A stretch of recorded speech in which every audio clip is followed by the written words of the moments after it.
Welcome back to the deep dive. I want to start today with a mental image. I want you to imagine a pie, Okay, the classic economic metaphor. I think I know where this is going. but not just any pie. Imagine a fresh, steaming pie sitting on a factory cooling rack. This pie, well, it represents every single euro of wealth created by the Belgian economy, and, really, by extension, the Western European economy, in a single year. The gross domestic product, essentially, but in a much more delicious form. Exactly. And normally, in a stable, maybe even boring economy, we know exactly how to slice this pie. Right. The recipe's set, the slices are pre-portioned, more or less. Precisely. There's a slice for the workers who baked it, that's their wages. Hmm? And there's a slice for the folks who bought the oven and the ingredients. That's capital, profits. And usually those slice sizes don't change all that much. They might wiggle a percentage point here or there, a little bit of back and forth, but the fundamental deal is the deal.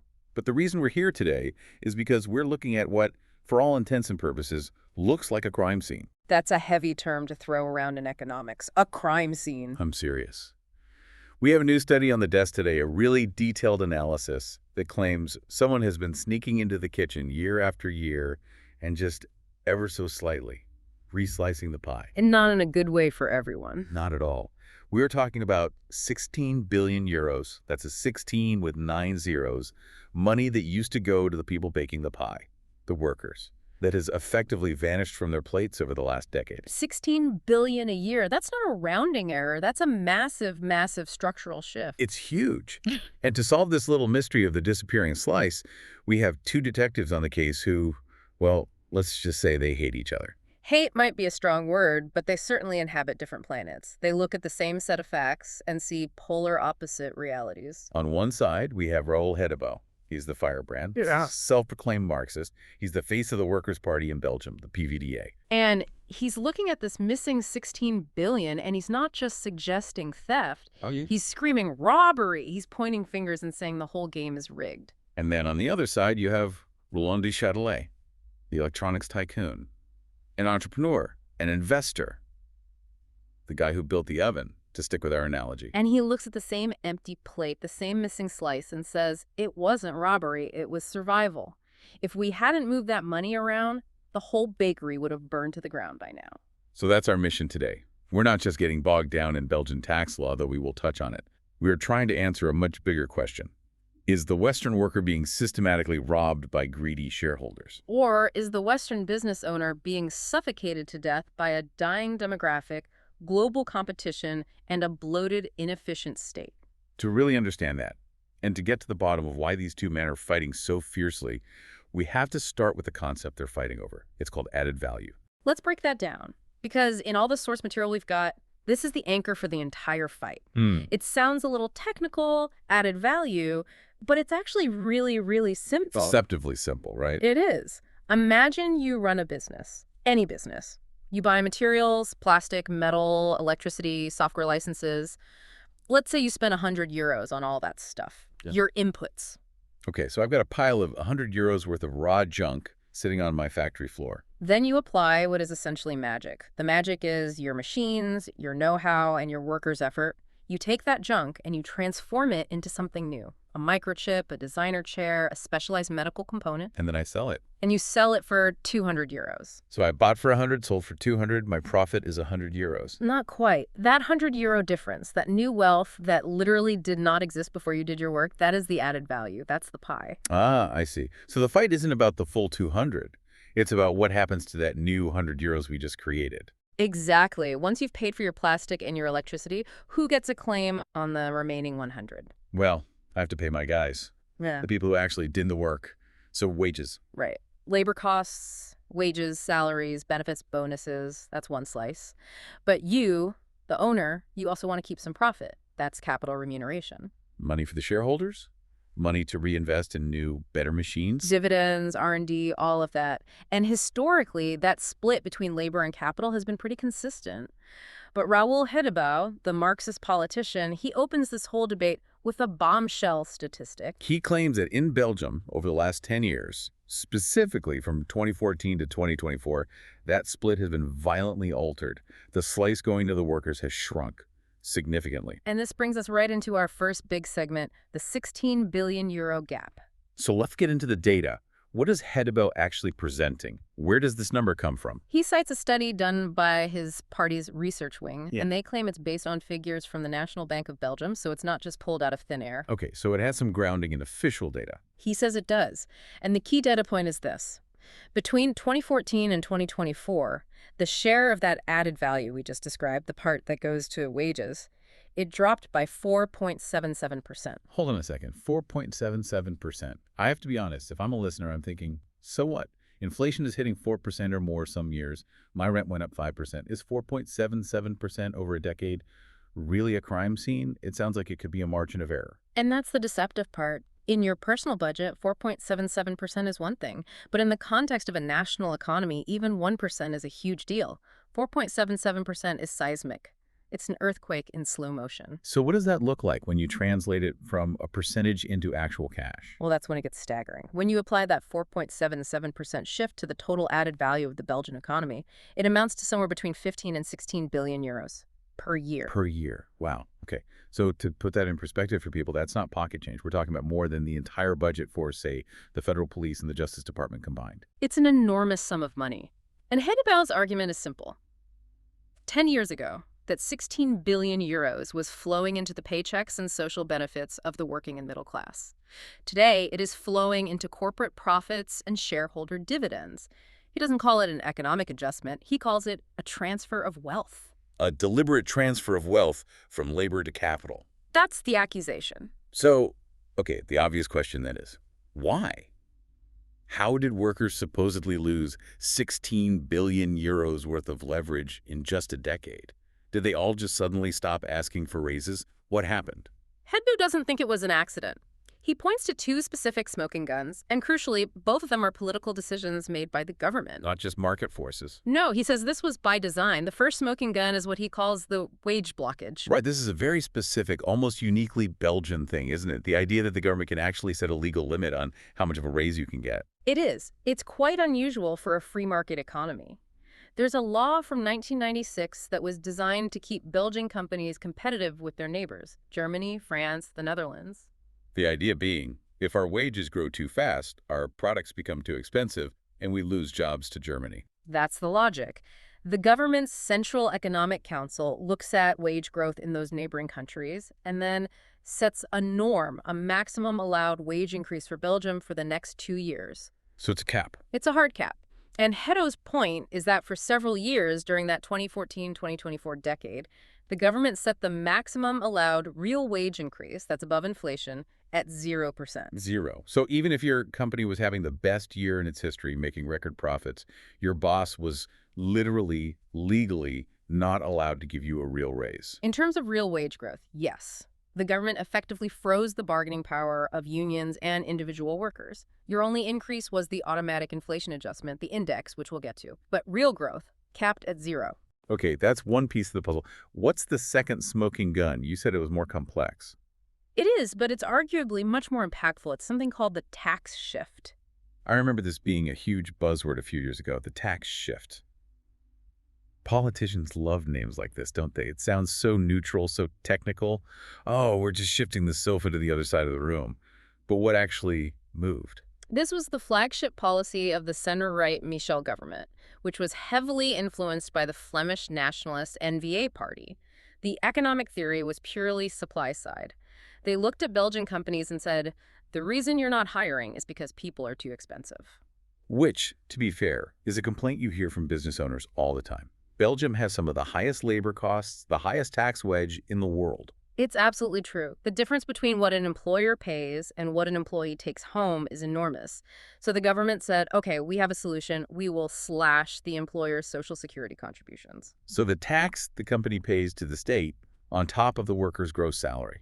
Exactly. So if you hire someone, it suddenly costs you, the employer, less money, even if the worker's salary stays the same.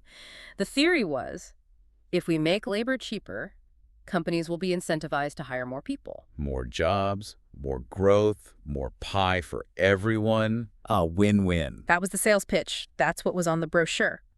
But Raoul Hedebo argues that there was a trapdoor in this plan, and it has to do with what Social Security contributions actually are. He says they aren't just a tax. He says they are a deferred wage. Okay, break that down for us. What does deferred wage mean? When an employer pays those Social Security contributions, they aren't just throwing money at the government. They are prepaying for your future. They are funding the systems that will pay for your pension, your health care if you get sick, and your unemployment insurance if you get laid off. So it's part of my total compensation package? I just don't see it in my bank account every month. Yeah. It's being put away for me. Precisely. It's your indirect wage. So when the government told businesses, hey, you don't have to put as much money into the employee's pension jar anymore? They weren't just cutting a tax, they were cutting a benefit. They were cutting part of the worker's pay. Correct. And this is where the theft accusation really gets its teeth. Hadebo's argument is that this was a two-step process. Step one, the government deliberately cuts the funding for the Social Security system via the tax shift. They drain the reservoir. They drain the reservoir. Then, step two, you wait 5 or 10 years, which is today, and you look at the government's books and you throw your hands up and say, oh no, look, the pension system is broke. We have a huge deficit. We have no money for pensions. We have no choice but to raise the retirement age to 67 and cut benefits. Ah, I see the game. You starve the beast, and then you complain that the beast is dying, so you have to put it down. That is Hadebo's argument, word for word. He calls it a premeditated, cynical attack. You create the deficit on purpose by cutting the revenue streams, all so that you can justify the austerity measures, like raising the pension age, that you wanted to implement all along. And did the first part of the plan at least work? Did the tax shift create jobs? To be fair, yes, it did. Unemployment did drop in the years following its implementation. But Hadebo's point is that we paid a premium price for those jobs. And crucially, while the cost to employ people went down for companies, the share of added value going back to those employees didn't recover. The companies just pocketed the difference. They used it to restore their profit margins, which had been squeezed. So the state took a massive hit on its revenue, the workers took a massive hit on their future pensions and benefits, and the companies padded their bottom line. That is the PVDA reality, the world according to Hadebo. And he adds one more layer to this whole cake of misery: the index. Right, the automatic wage indexation. Belgium is famous for this. In theory, if the price of bread and milk goes up, your paycheck automatically gets bigger to compensate. Shouldn't that protect workers from losing purchasing power? You would think so. It's supposed to be the ultimate protection. But Hadebo points out a critical, and he argues deliberate, flaw in the system. The index basket, that's the official list of goods and services used to calculate inflation, isn't a perfect reflection of real life. It's been tweaked. It was modified in the past to exclude certain volatile products in order to, quote, smooth out the inflation figures. Most notably, fuel.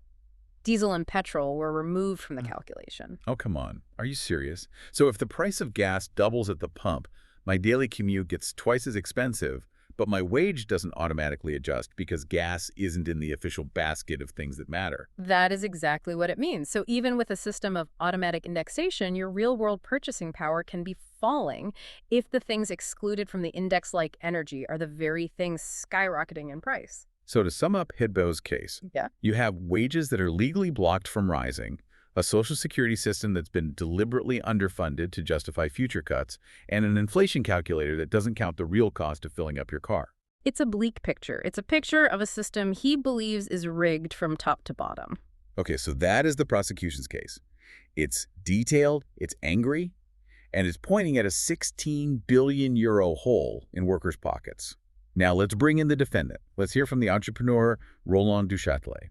And this is where the conversation gets really fascinating, because his response is not what you'd expect. He doesn't come out swinging, screaming, lies, fake news. He doesn't dispute the 16 billion figure. He says, and I'm paraphrasing from the source material, that the PVDA's calculation isn't necessarily bad. He acknowledges that this shift from labor to capital has occurred. He admits it. He admits the shift, but he vehemently, absolutely disagrees on why it's happening and, crucially, whether it's a bad thing. Okay, so this is segment 2, the entrepreneur's rebuttal. If it wasn't theft, what was it? What's his defense? His defense is, in a nutshell, it's not about profit, it's about survival. He argues that Raoul Hedeby was living in an economic fantasy world where Belgium is a closed system. A closed system. What does he mean by that? Imagine if Belgium was an island, the only country on Earth. Then sure, the logic holds. If companies are making more money, they should just pay their workers more. The money just circulates within the island. But that's not reality. It's the furthest thing from reality. Du Châtelet points out that his own companies and most of the industrial companies that form the backbone of the Belgian economy sell almost nothing in Belgium. He gives a specific breakdown. What are the numbers? He says 35% of his company's sales are in China, another 30% are in the rest of Asia. Almost nothing is sold in the domestic market. So he's not competing with the bakery down the street. He's competing with a factory in Shenzhen. Exactly. He's dealing with Chinese competitors, with Chinese prices, with Chinese supply chains, and Chinese speed. And he argues that the cost of labor in Belgium is already excruciatingly, dangerously high. But not because the worker is taking home a huge paycheck. No, and he's clear on this. He says the problem isn't the worker's net salary. The problem is the wedge. That giant gap between what the company pays out and what the worker actually receives after all taxes and contributions are taken out. The government's cut. The government's cut, the administration, the bureaucracy, the inefficiency. He argues that if he simply raised his Belgian wages to the level Hedibo wants to restore that old labor capital split, he wouldn't just make less profit. He'd make zero profit. He says he would make zero profit because he would sell 0 units. He would be instantly priced out of the global market. He says if we are too expensive, we don't just sell a little bit less, we lose the market entirely. The contract goes to our competitor in South Korea or China. It's a binary choice. You're either in the market or you're out. There's no prize for second place. That is the global reality check. Yeah. But it still doesn't quite explain what happened to the $16 billion. If he's saving that money on labor costs, he must be doing something with it. Is he just buying yachts and bigger houses? This is where Du Châtelet's argument takes a dark and honestly a pretty terrifying turn. He admits that companies are indeed keeping a larger share of that added value, but he says they aren't just funneling it into shareholder pockets, they are using it to buy robots. Automation. Yes, he says it explicitly in the source material. No sugarcoating. He says, we are replacing our workers with robots. He just comes out and says that. Usually you hear CEOs dance around that. They say, oh, we're right-sizing or we're optimizing our human capital. He just says, yeah, we're swapping humans for machines. He's brutally honest about it, and he frames it not as an aggressive move, but as a purely defensive one, a survival tactic. How does he justify that? He lays out the logic like this. Look, if I don't buy the robot, my factory in Belgium costs too much to run. If the factory costs too much, my only other option is to close it down entirely and move all production to Asia. So he poses a choice to the unions and the politicians. He says, what would you rather have? A hyper-modern, automated factory in Belgium that employs 50 highly skilled people and 50 robots?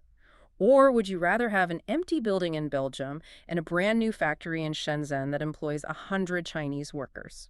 That's the ultimate hostage situation. Let me automate or I leave the country entirely. It is a hostage situation, and he says it's a choice between some jobs and no jobs. And the data, he argues, supports him. He says the companies that didn't invest heavily in automation over the last 20 years, they're mostly dead already. He gives a scenario, right, about what happens when a factory leaves. He does. He says, imagine a factory in Flanders with 100 people. Costs get too high. Taxes go up again. The company gives up and moves the whole operation to China. What's the result? 100 unemployed Belgians. And, crucially for the government, 0 tax revenue, 0 Social Security contributions, a net loss for everyone in Belgium. So his argument is, it's far better to have a highly automated factory in Belgium with fewer but higher paid workers than to have no factory at all. That $16 billion wasn't stolen. It was reinvested into the machines that are keeping the lights on. Correct. And this trend he's describing, this move away from human labor, it brings up a huge structural shift in the Western economy that I think we really need to dig into. Du Châtelet throws out a statistic that, when I saw it, it really blew my mind. What was it? It's about the shift from the factory to the classroom. And this is our segment 3, the deindustrialization of the West. I saw this in the notes. The numbers are genuinely staggering. They are. Du Châtelet asks a listener to compare the Belgian workforce of 1960 to the workforce of today. In 1960, Belgium had roughly 1.3 million people working in what he calls the productive sector: manufacturing, industry, mining. 1.3 million people making tangible things. And today? Today, it's roughly 550,000, a good 500,000, as he puts it. So the industrial workforce has been cut by more than half. That's a collapse. Where did all those people go? If the factories closed, are they all unemployed or on benefits? Well, this is his killer point. He says, now look at the public sector. He uses education as the prime example. In 1960, there were about 120,000 people working in education in Belgium. Okay, 120,000. And now? Now, there are nearly 4 times that many, close to 500,000. He says there are almost as many people working in the education system today as there are in all the factories combined. Wait a minute. Is he suggesting that's a bad thing? I mean, don't we want more teachers and better schools? I feel like having a more educated population is a sign of progress, not decay. And this is where the two economic philosophies just collide head-on. Du Châtelet's worldview is that of a classic industrialist. He sees the economy in 2 parts. There's the market sector industry, manufacturing, businesses that create products and sell them on a competitive market. The wealth creators. In his view, yes, they are the engine. They are the donkey that pulls the cart. Then you have the non-market sector, government, administration, education, healthcare. In his model, this sector doesn't create new wealth. It consumes the wealth created by the market sector. It's the cart. I see the analogy. So the taxes from the factory pay the teacher's salary. Exactly.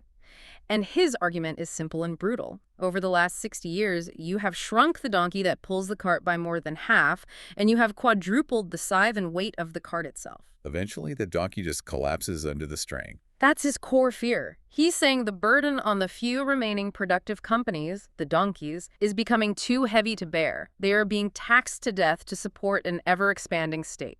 That is a very vivid image, the shrinking donkey and the giant cart. But surely Hedebo doesn't agree with that. He can't possibly think that teachers or nurses are unproductive leeches on the economy. Of course not. He jumps in immediately to argue that this distinction is false. He argues that public services are productive. They are essential. What's his argument? He says, how can you have a productive, high-tech economy without a world-class education system to train the engineers? How can you run factories if your workers can't get to the site because the public train system is falling apart? He has a point. You can't run a 21st century microchip plant with illiterate workers who can't get to work on time. The state provides the foundation. It's the classic debate, isn't it? Is the government a parasite on the free market, or is it the essential bedrock upon which the free market is built? Hedebo looks at China and says their success is built on massive state investment in infrastructure like high-speed rail. Whereas Du Châtelet looks at the Belgian state and just sees bureaucracy, waste, and crushing taxes that are driving his business away. And this disagreement ties directly into the next big clash point, which is the productivity paradox, because both of them keep using this word productivity, but it's very clear they mean completely different things when they say it. It's a semantic battleground. So how does Hedebo define productivity? For Hedebo, it's simple.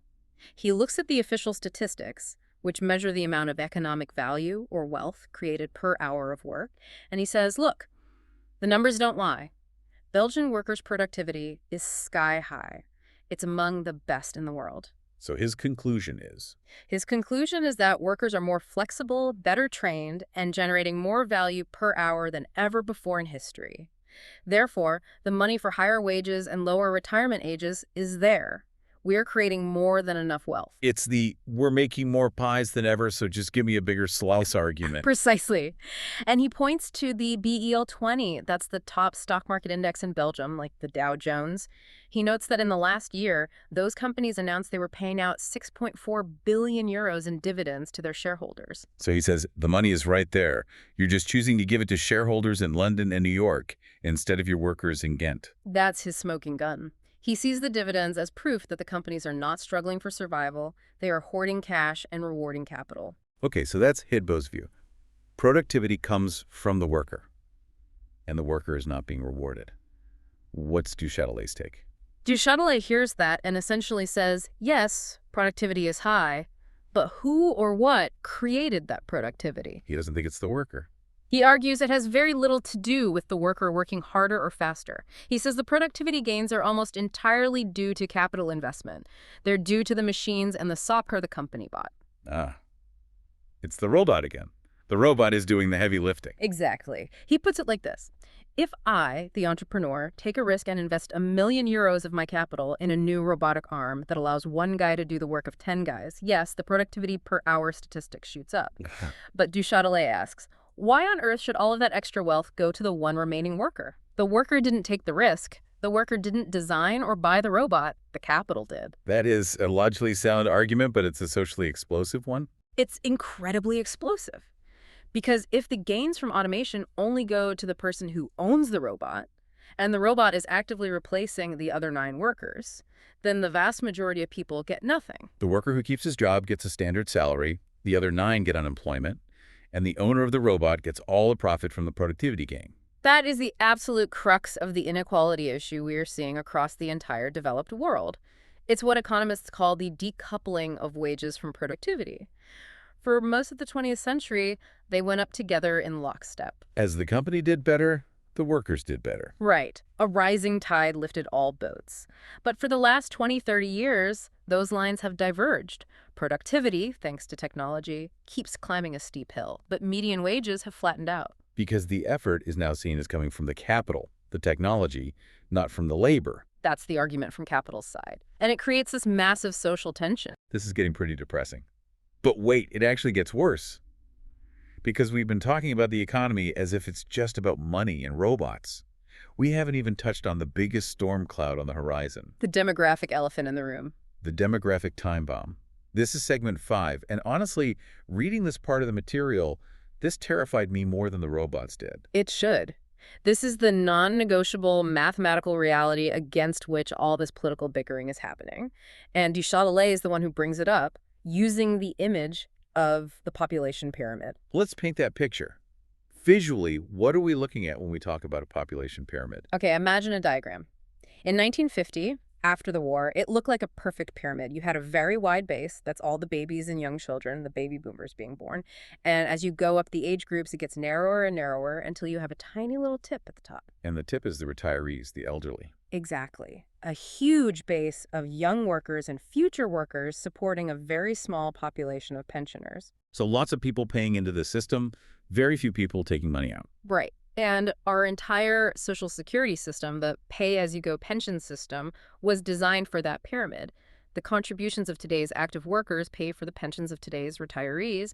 It works great when you have 5, 6, 7 workers for every 1 retiree. And now, what does the pyramid look like today? Now, the pyramid is inverting. It's becoming a column, or some people say a mushroom, or even a coffin. That's a grim image. It is. We have that massive baby boomer generation, the wide part of the old pyramid, who are now at the top. They are retiring all at once. And behind them, the base has collapsed. Du Châtelet cites the current fertility rate in Belgium. It's 1.4 children per woman. 1.4? And a replacement level, just to keep the population stable, is 2.1. So we are way below replacement level. It means every new generation of workers is significantly smaller than the one before it. So you have fewer and fewer workers trying to support more and more retirees. Du Châtelet says the system is mathematically doomed. It's not a political opinion, it's just arithmetic. You simply cannot have a small group of young people paying for the pensions of a massive group of old people without taxing the young into oblivion or slashing the pensions. Okay, that sounds like an open and shut case. Yeah. Does Hedbu just ignore the demographics? Does he pretend everyone isn't getting older? No, he doesn't ignore them, but he interprets the consequences very differently. He cites figures from the official Federal Planning Bureau, which is the government's forecasting agency. And what do they say? They predict that the dependency ratio, the ratio of active workers to inactive people, will stabilize. He says it will stabilize at around 1.7 workers for every inactive person. That still sounds pretty bad compared to 5 to 1. It's not great, but he argues it's manageable. He doesn't see it as an apocalypse. But how? How does he propose paying for all these pensions if there are fewer workers to pay the taxes? Where does the money come from? He goes right back to his favorite topic, productivity. He says, yes, there are fewer workers per retiree than in 1960. But each of those workers today is vastly more productive than a worker was in 1960. Because of technology, because of education, one worker today generates as much wealth as many workers did back then. So the pie is so much bigger overall that even with fewer bakers, there's enough to go around. That's his argument. He puts some numbers on it. He says Belgium currently spends about 11.7% of its total GDP, its total wealth, on pensions. The Planning Bureau predicts that with the aging population, that might have to go up to 13.7% of GDP. Is an increase of 2% of GDP a lot? Hadruba argues it's completely affordable. He says it's a political choice. He points to neighboring countries like Austria and France who are already spending that much or even more on their pensions today. He says if they can do it, why can't we? So it's the same fundamental conflict again. Du Châtelet looks at the numbers and says, We have a spending problem, and the maps doesn't work. And Hedibo looks at the same numbers and says, we have a distribution problem. The money is there. It's just being hoarded by capital, and we need to redirect it. Du Châtelet looks at the shrinking base of the pyramid and sees inevitable collapse. Hedibo looks at the total size of the entire economy and sees abundance. Precisely. Two completely irreconcilable worldviews. Okay, let's shift gears for a moment to something that affects everyone's wallet immediately, whether you're a worker or a business owner: the cost of energy. This is segment 6, because if there's one thing they can both agree on, it's that electricity and gas bills in Europe are brutal. They absolutely agree on the symptom. The bills are too high. But, as you can probably guess by now, their diagnosis of the cause is polar opposite. Let's start with Du Châtelet. He goes on a bit of a tangent here in the source material, and it's a very controversial one. It is. He blames what he calls the white knight complex of Europe. The white knight. What does he mean? Like, Europe is riding in on a white horse to save the day. Exactly. He argues that Europe, and particularly countries like Germany and Belgium, decided they had to be the moral hero of the climate change story, the white knight that would lead the world to a green future. And how do they do that? By unilaterally imposing massive CO2 taxes, carbon trading schemes, and heavy regulations on its own industry, while the rest of the world, the USA, China, India, did not. So we put a huge cost on ourselves that our competitors didn't have. That's his point. He claims this drove energy prices for European industry to be 3, sometimes 4 times higher than what their competitors pay in the USA or in Asia. Basically, we shot ourselves in the foot economically to try and save the planet, while the rest of the world just kept burning cheap coal and gas. That is his view. He calls it economic harakiri ritual suicide. But then he goes even further. And we should be very clear here. He makes some statements in the source material that directly challenge the overwhelming mainstream scientific consensus on climate change. Okay, what does he say? He calls the intense focus on CO2 a religion. He actually uses the word religion. That's a pretty inflammatory term. He does. And he doesn't stop there. He claims to have done his own engineering study over the last 6 months and has come to the conclusion that the rise in atmospheric CO2 is a consequence of the planet warming, not the cause. Whoa. Okay, we have to put a big asterisk on that. Yeah. That view contradicts the findings of virtually every major scientific body on the planet. It absolutely does. And we're not here to have a debate on climate science, but it's really important to understand his worldview as a business leader because it informs his economic position. He genuinely seems to believe that European climate policy is based on a scientific falsehood and that it is destroying European industry for no logical reason. Right. So even if you believe his science is completely wrong, his economic point is a separate issue. His point is, if European industry pays 4 times more for its energy than American industry, then European industry will eventually die. That part is just a fact of business. Exactly. You can't compete globally if your electricity bill is quadruple your competitors. It's impossible. So that's Du Châtelet's take. Kill the green taxes. And what about Hedibo? Does he think energy is too expensive? He definitely does. But he doesn't blame climate science. He blames the free market. He points his finger directly at the massive privatized energy companies like Engie, the former Electrabel, in Belgium. So for him, the villain isn't the government, it's the corporation. Always. He says they are booking billions of euros in excess profits by exploiting the crisis, while regular people can't afford to heat their homes and small businesses are going bankrupt. So what's his solution?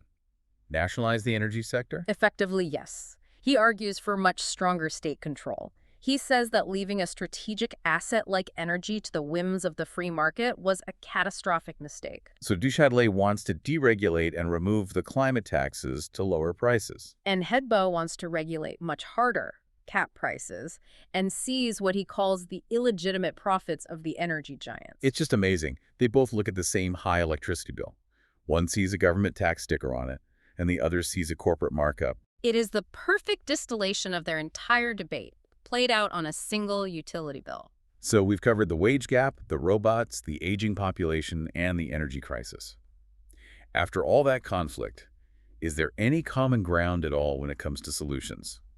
This is our final section, segment 7, political solutions. There's not much common ground, I'm afraid. It's mostly just more disagreement. Let's look at the wage law debate again, for example. There was a concrete proposal discussed in the source material to try and curb inflation. What was the proposal? To remove the automatic wage indexation for higher earners, specifically for people making over 4,000 gross per month. Okay, on the surface, that sounds like something a socialist politician might agree with, right? Yeah. You're protecting the low-wage workers, but asking the better off to take a small hit.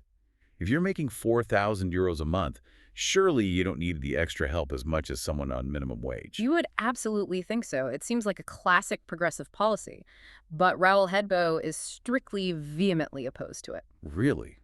Why? That seems completely counterintuitive for the leader of the Workers' Party. Because he argues that someone earning 4,000 euro gross, which, after Belgium's high taxes, is only about 2,600 net in your pocket, is not rich. He sees them as part of the working class. He says this is an attack on the hardworking middle class, on skilled technicians, experienced nurses, and teachers. He refuses to let the government create a division to pit the 2,000 a month worker against the 4,000 a month worker. It's a strategic class warfare position. Don't let the middle class fight the working class over scraps while the real 1% runs away with the whole bag. Exactly. He says the real wealth isn't the guy earning a 4,000 salary, it's the shareholder who just got a 4 million euro dividend, tax-free. He wants to maintain a united front of everyone who works for a living against those who live off capital. That's a very disciplined stance. And what does Du Châtelet think? Does he support this idea? Interestingly, he also thinks it's a bad idea, but for the opposite reason. He agrees that high earners pay far too much tax already, but his solution is to radically shrink the size of government to lower taxes for everyone, not to get bogged down in fiddling with the index. So no agreement there. What about infrastructure? I remember Hedebo mentioned the railways earlier. This was the one brief, fleeting moment of almost agreement. It was quite surprising. Hedebo makes a passionate plea for massive state investment in the NMBS, the Belgian National Railway Company. He points to China's high-speed rail network as the model. And Du Châtelet, the free market guy, what does he say? He actually agrees. He says reliable public transport is crucial for his business. He says, if my workers can't get to the factory on time because the trains are always late, I have a serious problem. So they agree on investing in trains. They agree on the goal. But, and with these two, there is always a but, Du Châtelet immediately pivots and questions the logic of the unions. He turns to Hedebo and asks, how can you support railway strikes that are demanding higher pensions and earlier retirement for rail workers when you know the entire pension system is already broke? And we're right back where we started. It always comes back to the money. Yeah. Yes, I want better trains. Okay, but we can't afford to pay the train drivers we already have. And that's where the whole debate just circles back to the beginning. Hedbo says we can afford them if we stop the 16 billion euro leakage of wealth to capital. Du Châtelet says we can't afford them because the demographic and global competitive reality has fundamentally changed. So, after all of this, where does it leave us? We've listened to these two incredibly smart people argue from completely different universes for an hour. What's the synthesis here? I think it leaves us with two parallel realities. Both are internally consistent, both are backed by some data, but they are totally, utterly incompatible with each other. Let's quickly summarize reality A, Hedbo's world. Reality A is a world of abundance. The Western economy produces massive, almost unimaginable wealth thanks to its productive workers. The problem is purely political. A conspiracy of corporate greed and friendly right-wing politicians has deliberately siphoned $16 billion a year from workers to shareholders. The solution is political will. Tax that hoarded wealth, reinvested in public services and wages, and we can maintain and even improve our standard of living. Okay, and now, reality B, Du Châtelet's world. Reality B is a world of scarcity and decline. The Western economy is a sinking ship. We're demographically old, our workers are too expensive, and we are being strangled by overregulation.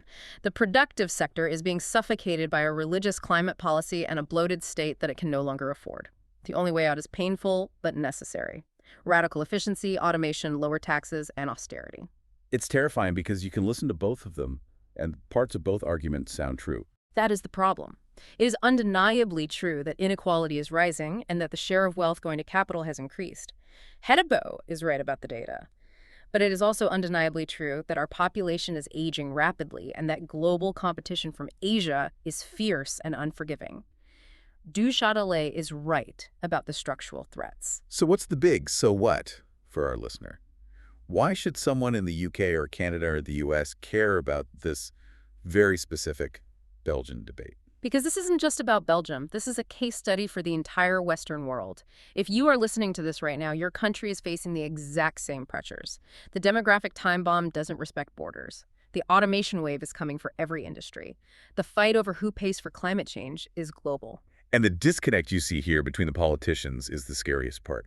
While they're on television arguing about the technicalities of index mechanisms or wage handicaps, these real tectonic plates, the rise of the robots and the aging of our people, are shifting underneath our feet. Exactly. We are meticulously and angrily fighting over who gets the last slice of the pie, while a fire has started in the bakery. That's a cheerful thought to end on. Well, here's a final provocative thought to leave you with, something to chew on. Hit me. We spent a lot of time in this discussion talking about robots. Du Châtelet openly admits that robots are replacing workers. Heidbau's entire social model, his plan for pensions, healthcare, is funded by taxes on wages. Right. Labor funds the social safety net. Here's the problem. Robots don't earn wages, they don't pay income tax, and they don't contribute to Social Security. Oh, I see the trap. If the future of production, the future of added value, is increasingly generated by automated capital, but our entire social safety net, our pensions, our way of life is funded by taxes on a shrinking pool of human labor, doesn't the entire model have to break? The machine creates the wealth, but the human pays the bills. Until the human is gone. So the question is, can you tax a robot to pay for grandma's pension? That might just be the defining question of the 21st century. If the robot does all the work, who gets to retire? And until we have an answer to that, these debates over 4.77% here or there are just rearranging the deck chairs on the Titanic. On that uplifting note, we will leave you to ponder the rise of the machines and the fate of your pension. This has been The Deep Dive. Thanks for listening. Stay curious.